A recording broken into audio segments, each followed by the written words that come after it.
ini kami bersyukur Tuhan, di mana kami percaya pada saat kami takut adalah Allah Al-Shaddai, Allah yang luar biasa, Allah yang maha kuasa Tuhan. Pada saat ini kami bersyukur Bapa untuk kebaikan, kesetiaan, kemurahan luar biasa dan ajaib Tuhan. Kami bersyukur Tuhan pada pagi hari ini. Kami rindu belajar firman Tuhan. Kami berdoa dan Roh Kudus bicara pada kami pada pagi hari ini. Semikian kami di belakang saling terpuji Bapa. Kami bersyukur, haleluya, amin. Shalom, apakah ada sukacita? Pada pagi hari ini kita akan buka firman Tuhan dalam Pengkhotbah pasal 3 ayat 11. Ia membuat segala sesuatu indah pada waktunya, bahkan ia memberikan kekekalan dalam hati mereka. Tetapi manusia tidak dapat menyelami pekerjaan yang dilakukan Allah dari awal sampai akhir. Amin. Silakan duduk. Pagi hari ini kita bersyukur Tuhan beri kita kekuatan, kesehatan, di mana pagi ini kita belajar kebenaran firman Tuhan bahwa semuanya akan indah pada waktunya. Sepintas kata ini nampak manis ya, di waktu yang tepat Tuhan membuat semuanya indah. Sayang hidup kita sering berkata lain. Kenapa? Ketika kita katakan indah pada waktunya, tapi yang kita alami terasa pahit. Alasannya karena mungkin kita tidak tahu kapan waktunya itu tiba. Sering kita lupa bahwa Pengkhotbah dalam pasal 3 ayat 11b dikatakan, tetapi manusia tidak dapat menyelami pekerjaan yang dilakukan Allah dari awal sampai akhirnya. Janji Tuhan yang manis bisa terasa pahit ketika berhadapan dengan kenyataan, lebih-lebih jika kita harus menunggu sampai waktunya Tuhan bekerja. Kita mau Tuhan bekerja saat ini, sekarang juga. Kita kata bahwa semuanya akan indah pada waktunya, malah menambah pahit. Hal ini yang kita alami, bahwa Tuhan kasih janji kepada kita dan kita harus mengejarnya itu tepat pada waktunya Tuhan, bukan waktunya kita. Kita lihat bahwa banyak hal yang kita alami dalam kehidupan ini, dan firman Tuhan memberikan kepada kita ada waktunya ya, yang dikatakan di bawah segala sesuatu ada waktunya. Untuk segala sesuatu ada masanya, untuk apa yang ada di bawah langit ini ada waktunya. Ada waktu lahir, ada waktu untuk meninggal, ada waktu untuk menanam, ada waktu untuk menyembuhkan, waktunya untuk membangun. Ada waktu untuk menangis, ada waktu untuk tertawa, ada waktu untuk meratap, dan ada waktu untuk menari. Jadi ini sesuatu yang ada di muka bumi ada waktunya. Tapi firman Tuhan dikatakan bahwa aku telah melihat perencanaan yang diberikan Allah kepada anak manusia untuk melelahkan dirinya. Ia membuat segala sesuatu indah pada waktunya, bahkan ia memberikan kekekalan dalam hati mereka. Tetapi manusia tidak dapat menyelami pekerjaan dilakukan Allah dari awal sampai akhirnya. Jadi ini kita harus belajar, karena kita harus menunggu waktunya Tuhan. Ya. Dan kapan Tuhan akan menjawab doa kita, jadi kita harus sabar untuk menunggu. Demikianlah sebagaimana firman Tuhan, indah akan pada waktunya, terasa indah sampai kita sendiri harus mengalaminya. Di sini kita lihat bahwa di firman Tuhan dikatakan, toko Alkitab yaitu Abraham dan Sarah dan menunggu janji Tuhan, yaitu Tuhan memberikan anak kepadanya. Dia katakan kepada Abraham, keturunanmu akan seperti bintang di langit dan seperti pasir di pantai, di lautan.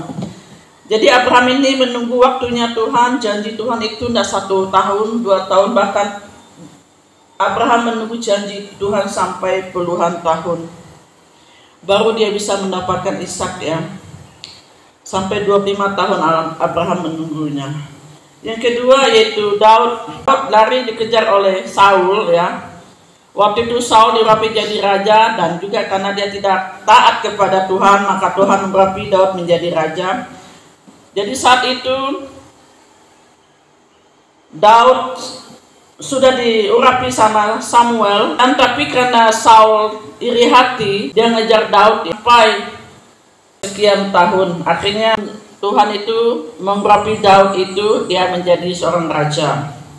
Kemudian yang ketiga, bangsa Israel dibuang selama 70 tahun ke Babel karena tidak taat dan mereka. Simeon yang menanti Tuhan yang datang ke dunia waktu itu, Maria dan Yusuf membawakan Yesus ke bait Allah.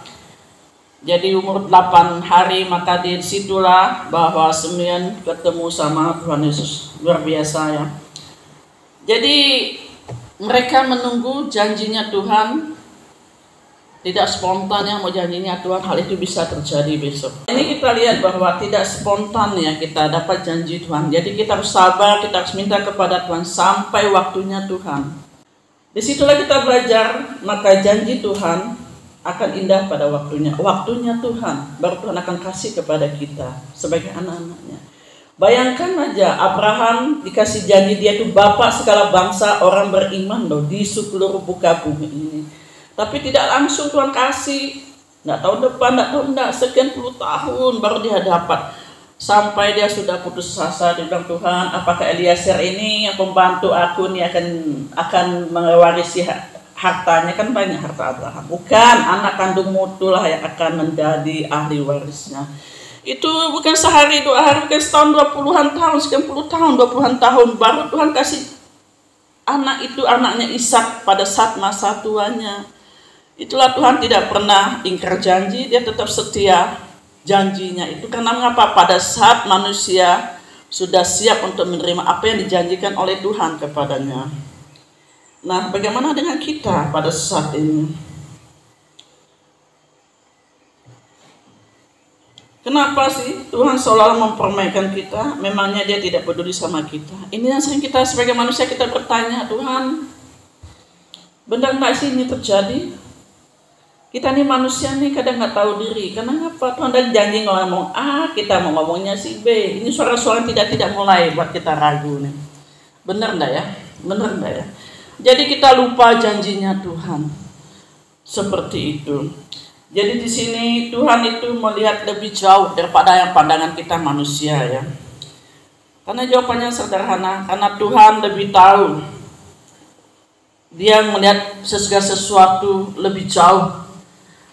Kita hanya melihat sepintas saja di depan mata kita, tapi Tuhan melihat segala sesuatunya jauh ke depan. Jadi Allah mengetahui segala sesuatu lebih baik daripada yang kita sendiri. Bagi Dialah yang dapat melakukan jauh lebih banyak daripada yang kita doakan atau pikirkan, segala yang ternyata dari kuasa yang bekerja dalam diri kita. Dan Roma pasal 34 dikatakan, sebab siapakah yang mengetahui pikiran Tuhan atau siapakah yang pernah menjadi penasihatnya? Kita di sini kita lihat bahwa kita nih kadang nggak tahu diri juga. Karena ngapa? Kita tidak tahu mengetahui pikiran Tuhan.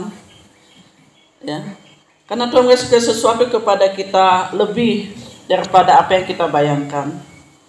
Demi juga Tuhan lebih memahami diri kita. Ya, ingin memberkati kita, anak-anaknya.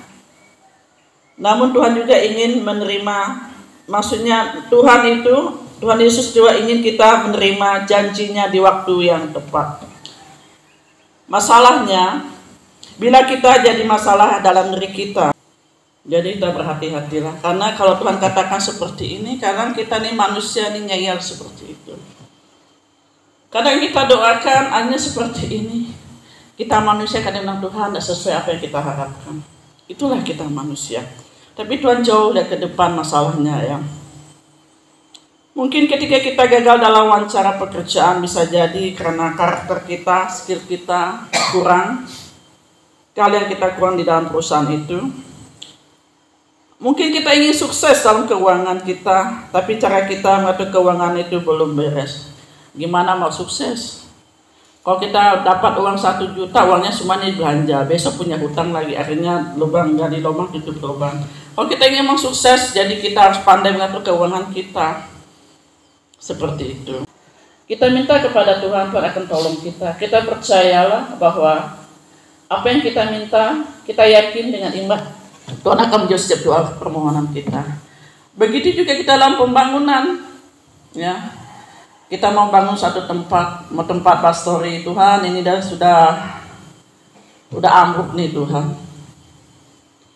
Ya kita harus belajar lah, kita harus belajar. Memang kita berdoa, kita mulailah ngumpul 1.000, 2.000, maka kita angkat kepada Tuhan, inilah kemampuan kita. Dan Tuhan akan menolong kita percaya saja.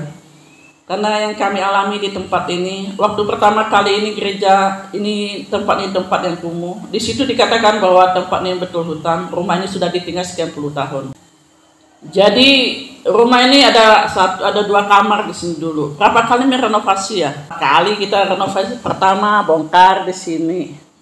Suruh Om Yoto, Om Yoto rumah kamu nggak jadi-jadi, bongkar lagi di sini, bongkar lagi sana, bongkar lagi. Ini pintunya pindah lagi ke sini, nggak langsung. Kita berdoa lagi, Tuhan tolong kami. Seperti itu. Jadi disitulah kita belajar, kita berdoa terus menerus sampai Tuhan tolong kita. Berarti kita harus bertindak juga. Kita harus nabung, kita berdoa, dan kita buat proposal, kita angkat ke salib bahwa Tuhan akan tolong. Dan kita tidak minta kepada manusia, kita minta kepada Tuhan saja menggerakkan hati manusia. Yang lain siapapun teman-teman kita yang berhati bisa menolong kita. Ada yang kasih sak. Yang luar biasanya ada teman kita yang dari Katolik itu, dia kasih semen 7 sak ya. Itu tanda apa? Lambang apa? Lambang Roh Kudus. Bayangkan jalan belum jadi dia sudah mau sumbang 7 sak semen. Aku bilang luar biasa juga. Yang dilayani oleh Ellen dulu. Orang itu bisa bertumbuh dengan baik. Bahkan dia kasih kepada anaknya cuma itu untuk itu, bahwa hanya Alkitab ini jadi harta yang ada katanya. Sini kita belajar bahwa segala sesuatu itu tidak langsung. Jadi kita percaya, kita minta kepada Tuhan, Tuhan akan tolong kita. Kita berdoa kepada Tuhan, Tuhan akan memampukan kita untuk bisa mendapatkan apa yang kita rindu. Apa yang dikatakan Tuhan, yaitu segala sesuatu indah pada waktunya. Ya. Di sini kita belajar bahwa Tuhan akan menolong kita, bagaimana kita menantikan janji Tuhan. Yang pertama, kita harus berdoa dengan sungguh-sungguh. Selagi kita menanti janji Tuhan, Allah mau kita berdoa, berseru dan menyatakan kerinduan hati kita. Yang dikatakan dalam Filipi pasal 4 ayat 6b, tetapi nyatakanlah dalam segala hal keinginanmu kepada Allah dalam doa dan permohonanmu dengan ucapan syukur. Allah sendiri akan berjanji bahwa kita akan menemukan Dia saat kita berdoa dengan sepenuh hati. Jadi kita menantikan janji Tuhan, yaitu kita harus berdoa dengan sungguh-sungguh ya. Jadi kita berdoa bukan hanya sehari, 2 hari, sampai Tuhan jawab doa kita. Yang kedua, kita melakukan kehendak-Nya. Apakah dengan menantikan jawaban Tuhan kita hanya diam saja? Enggak. Jangan kita menanti janji Tuhan ini, kita mau pembangunan hanya kita menunggu waktunya Tuhan. Tapi kita tanpa bertindak. Ya, kita bertindak, kita berdoa, kita mengumpul uang sedikit demi sedikit seperti itu. Kita percayalah bahwa Tuhan akan menolong kita. Jangan kita pikir, oh iya nih Bu, banyak ada proposal minta sana sini. Ingin Bu Gembala, malaikat bilang apa? Paling dikasih orang 50.000 katanya kita bawa proposal atau 100.000. Disitulah kita harus belajar, kita menantikan janji Tuhan, kita berdoa sampai Tuhan jawab. Nah, jadi kita harus berdoa dengan tekun.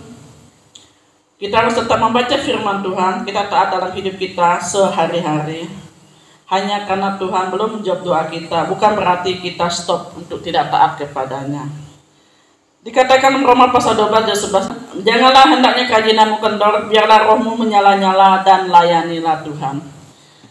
Jadi kita rajin, tidak hanya di saat menyenangkan, saat hati kita senang kita rajin ya, bukan hanya saat di waktu Tuhan menjawab doa kita. Kita tidak kendor ya, maksudnya dalam ibadah kita saat kita belum dijawab Tuhan.